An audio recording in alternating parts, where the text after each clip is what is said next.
ચૂંટણી નજીક આવતા જવાહર ચાવડા ફરીથી સક્રિય થયા।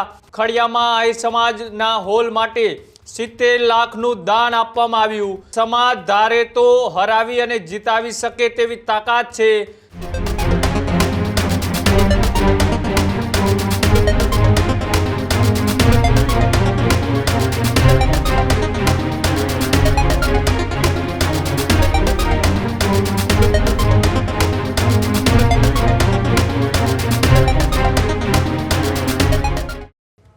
સમાચારોમાં આગળ વાત કરીએ। મહત્વપૂર્ણ સમાચાર જૂનાગઢથી સામે આવી રહ્યા છે। જૂનાગઢની અંદર જવાહર ચાવડા ફરીથી સક્રિય જોવા મળી રહ્યા છે।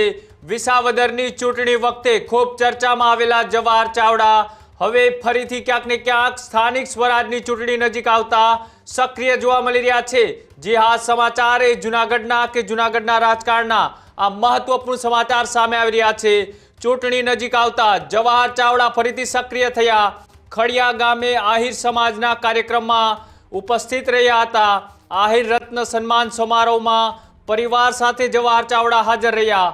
ખડિયામાં આહિર સમાજના હોલ માટે 70 લાખનું દાન આપવામાં આવ્યું। સાથે જ રાજકારણને લઈ સમાજને આડકતરી રીતના એક ટકોર પણ જવાહર ચાવડાએ કરી। સાથે જ સમાજ ધારે તો હરાવી અને જીતાવી શકે તેવી તાકાત છે તેવું પણ જવાહર ચાવડાએ કહ્યું। સાથે જ સમાજ સંગઠિત હશે તો લોકશાહીમાં કદર થશે તેવું પણ જવાહર ચાવડાએ કહ્યું।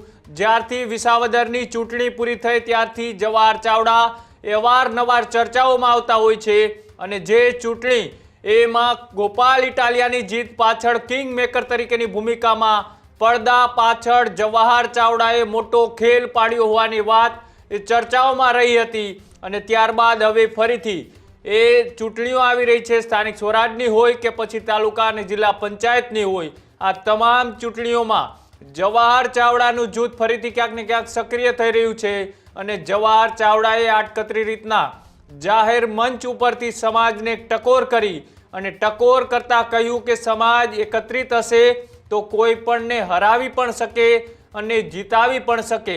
આ શબ્દો એ વિસાવદરની ચૂંટણીના હોય તેવું લાગી રહ્યું છે અને સાથે જ જવાહર ચાવડાએ જાહેર મંચ ઉપરથી સમાજને નિવેદન અને ટકોર કરતા શું કહ્યું હતું આવો તે પણ જોઈએ।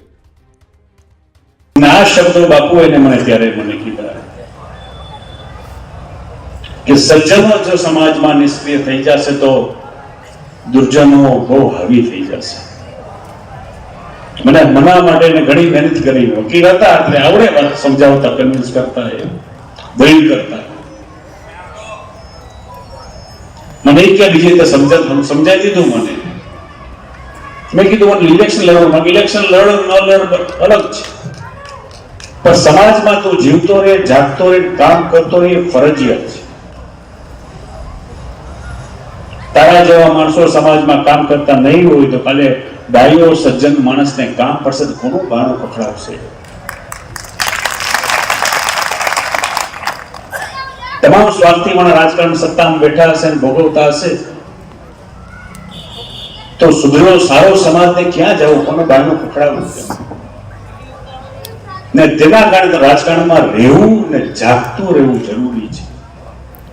આ વિચાર 30 વર્ષ પહેલા મને આપ્યો તો તે વખતથી બાપુ હું જીવતો ને જાગતો એટલે રહું છું કે એના શબ્દો હજી મને યાદ છે। એટલે હું કામ કરતો દોડતો રહું છું। ચૂંટણી આવે ન આવે, હારીએ જીતીએ બધું બાજુમાં છે, કોઈ ઇમ્પોર્ટન્ટ નથી,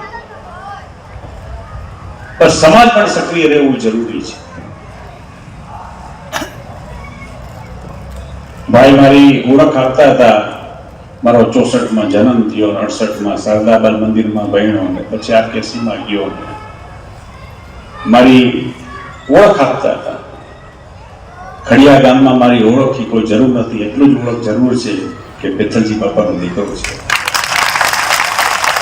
કોકની હારજીત કરી શકે છે તાલુકા પંચાયત હોય, જિલ્લા પંચાયત કે ધારાસભ્ય હોય। ગામ એવડું મોટું, આજુબાજુ વ્યવહાર એવડા મોટા,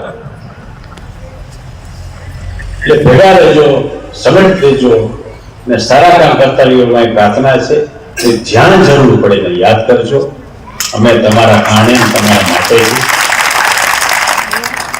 ને કાંઈ બાપા કરશું ને આપણે ભરતની બધું પૂરું કરી નાખવું છે. તમારા બધાનો ખૂબ ખૂબ આભાર.